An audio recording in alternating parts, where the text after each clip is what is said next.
Hoy vamos a revisar las preguntas de reserva del examen 2023 y cuáles fueron las respuestas oficiales para estas. La primera pregunta reza: los pacientes oncológicos pueden presentar complicaciones cardiovasculares, como el síndrome de vena cava superior. Señale en cuál de las siguientes neoplasias es más frecuente dicha complicación. Habla de la vena cava superior y la más frecuente. Las opciones son 1. Linfoma, 2. Cáncer de mama, 3. Cáncer de pulmón, 4. Metástasis ganglionares mediastínicas de otros orígenes. Y la respuesta correcta es el cáncer de pulmón. El cáncer de pulmón representa por mucho la causa mucho más frecuente, siendo 70% de tipo no microcítico, el segundo es de tipo microcítico o de células en avena, y por último, del 5 al 15% de los casos, el linfoma se asocia al síndrome de vena cava superior. La segunda pregunta comenta de un varón de 75 años de edad que acude al hospital por insuficiencia renal rápidamente progresiva, anuria, mal estado general y fiebre. Los datos de laboratorio muestran ANCA positivo y el anticuerpo antimembrana basal glomerular negativo. Se realiza biopsia renal y en la intención con hematoxilina eosina se observa glomerulonefritis necrotizante con reacción epitelial extracapilar y formación de semilunas en el 80% de los glomérulos. Las técnicas de inmunofluorescencia directa para inmunoglobulina A, G, M, C3, C1Q, kappa y lambda son negativas. ¿Cuál es el diagnóstico anatomopatológico? Las opciones son glomerulonefritis postinfecciosa, vasculitis pausa-inmunitaria, nefropatía por IgA o síndrome de Goodbuster. La respuesta correcta es vasculitis pausa-inmunitaria. Si revisamos, lo que llama la atención es que es ANCA positivo, lo que habla de un componente vasculítico, y antimembrana basal glomerular, que es el que correspondiente al síndrome de Goodbuster, está negativo. Adicionalmente, se realizó niveles de inmunoglobulina A que descarta los niveles de globulina A y siendo el componente inmunitario, pues probablemente no es de origen postinfeccioso.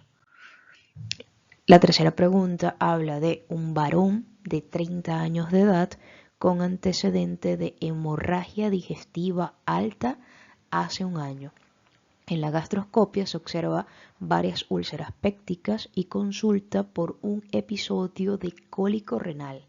En la analítica se observa un calcio de 11,1 con un punto de corte del laboratorio de 10,3, hormona parotiroidea de 150 con un punto de corte de 51 nanogramos sobre litro y con niveles normales de albúmina y de vitamina D.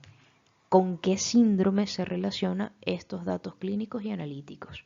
Tenemos dentro de las opciones el complejo de Carney, el síndrome poliganglionar 1, el MEN o neoplasia endocrina múltiple 2A y la neoplasia endocrina múltiple tipo 1. Esta pregunta es un poco más compleja, para ello tienes que tener claro los conceptos y la respuesta correcta es la neoplasia endocrina múltiple tipo 1. Aquí le pongo un resumen donde el síndrome de Carney se caracteriza por la alteración de este gen y su clínica son lentoginosis cutánea, mixoma cardíaco, enfermedad adrenocortical pigmentaria primaria y un tumor de las células de Sertoli. Por su parte, el poliganglionar 1 se altera por el gen aire del cromosoma 21, cursa con candidiasis mucocutánea, hipoparatiroidismo e insuficiencia suprarrenal. El MEN1, que es el que nos atañe, cursa con adenoma paratiroideo, enfermedad paratiroidea multiganglionar y tumores endocrinos o pancreáticos. Fíjate que nuestro caso cursaba con las alteraciones de calcio y de la paratiroides. Y el MEN2 cursa con carcinoma medular de tiroides y feocormacitoma cuando es de la variación A, y el MEN2B con neuromas de las mucosas y un fenotipo marfanoide, además del carcinoma medular de tiroides. Hay un tipo poliganglionar tipo 2, también llamado síndrome de Schmidt, cuya triada es insuficiencia suprarrenal primaria, diabetes mellitus tipo 1 y enfermedad tiroidea autoinmunitaria. Acá les dejo el resumen de los MEM, donde hablamos del tipo clásico, el asociado a líquen cutáneo, el asociado a enfermedad de Hirschsprung y el carcinoma medular de tiroides de tipo familiar. Y el 2B, que el carcinoma de tipo medular es mucho más agresivo, hay presencia de feocromocitoma y lo característico son los neuromas mucosos y el fenotipo MARO. Pregunta número 4. El síndrome de lisis tumoral frecuente en neoplasias hematológicas se caracteriza por las siguientes complicaciones, excepto hipercalcemia, hiperuricemia, hiperfosfatemia e uremia o hiperuremia. Lo correcto es la hipercalcemia, dado que en el síndrome de lisis tumoral hay 3 elevadas y una baja. Las elevadas son calemia o potasio, fosfatemia, uricemia y la baja es la hipocalcemia. Pregunta número 5. Varón de 35 años que presenta desde hace 3 meses dolor e inflamación en la segunda y tercera articulación metacarpofalángica derecha y en la tercera y cuarta interfalángica de la mano izquierda. En la exploración física se observan lesiones cutáneas descamativas en las zonas extensoras del codo y en la rodilla derecha. Los primeros análisis muestran velocidad de segmentación globular en 34 milímetros, PCR en 1,8 miligramos sobre decilitro, factor reumatoide y anticuerpos antipéptidos cíclicos citrulinados negativos, radiografías de mano con aumento de las partes blandas sin erosiones. ¿Y cuál de los siguientes diagnósticos es el más probable? Pues en este caso, la característica es las lesiones en las zonas extensoras de codo, que es muy típico de la artritis psoriásica. Para la artritis reumatoide está negativo el factor reumatoide y el anti-CCP, que es lo típico. Para el lupus no son las articulaciones que suelen estar comprometidas y para la artrosis no hay lesiones o erosiones en la radiografía. La pregunta número 6. Una mujer de 20 años de edad que presenta en los meses de invierno lesiones violáceas sobreelevadas en la zona distal de los dedos de los pies. Refiere picor y en aparición ocasional de heridas en los dedos que cicatrizan en los pocos días. ¿Cuál de los siguientes diagnósticos es más probable? Fenómeno de Raynaud, eritema pernio, acrocianosis y eritromegalia.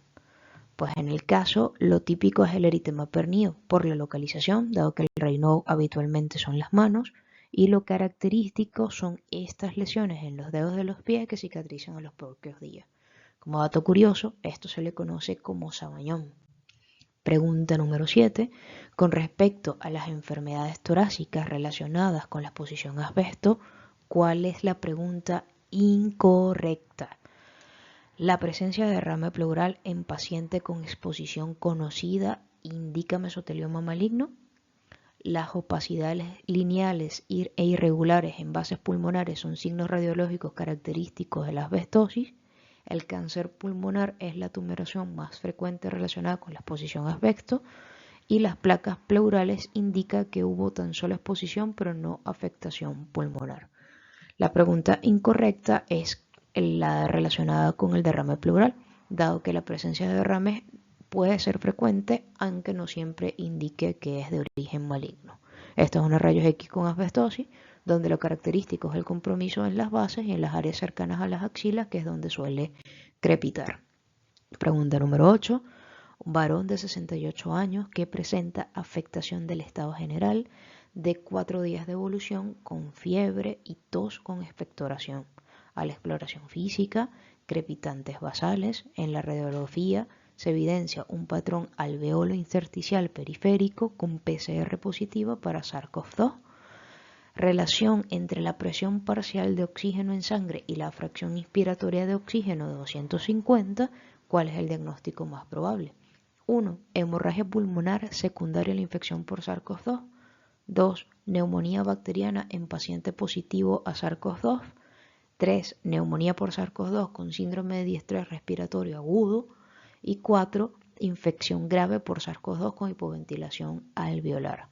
Aquí lo importante es ver la relación de la presión arterial de oxígeno con la fracción inspirada de oxígeno, donde lo ubica en 250, que automáticamente lo ubica en un ESDRA moderado. Al ser un ESDRA moderado, el diagnóstico es una neumonía por SARS-CoV-2 con síndrome de distrés respiratorio agudo. La pregunta número 9. Paciente de 62 años que consulta 6 meses después de sufrir infarto agudo de miocardio y actualmente fuma 15 cigarrillos al día, tiene sobrepeso y hace vida sedentaria.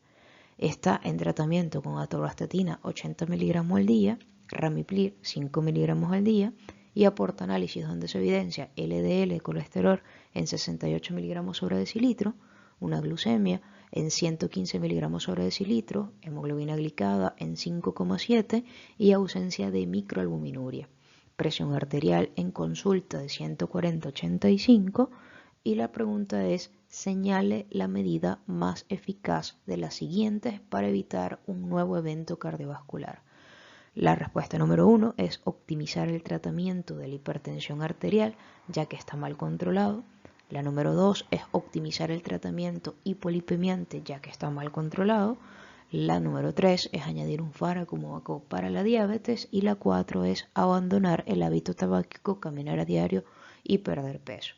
La respuesta correcta es la 4. La principal medida que ha demostrado ser eficaz con larga incidencia estadística es el control de los factores de riesgo cardiovasculares, principalmente dejar de fumar y el control de peso. Y la última pregunta de reserva habla de un varón de 56 años de edad con hernia de hiato y rinitis persistente por sensibilización que consulta por empeoramiento en las últimas semanas con aparición de bloqueo nasal, lagrimeo, tos, disnea de esfuerzo y sibilancias inspiratorias que no mejora con su broncodilatador y corticoide inhalados habituales. Convive con un perro desde hace 5 años, utiliza un humidificador desde hace 3 meses y durante la noche por sequedad de la garganta. A la auscultación pulmonar, crepitantes finos en la base. La espirometría habla de una capacidad vital forzada de 2.748 que representa el 68% y un volumen expiratorio forzado en el primer segundo del 79% con una relación de 0,92.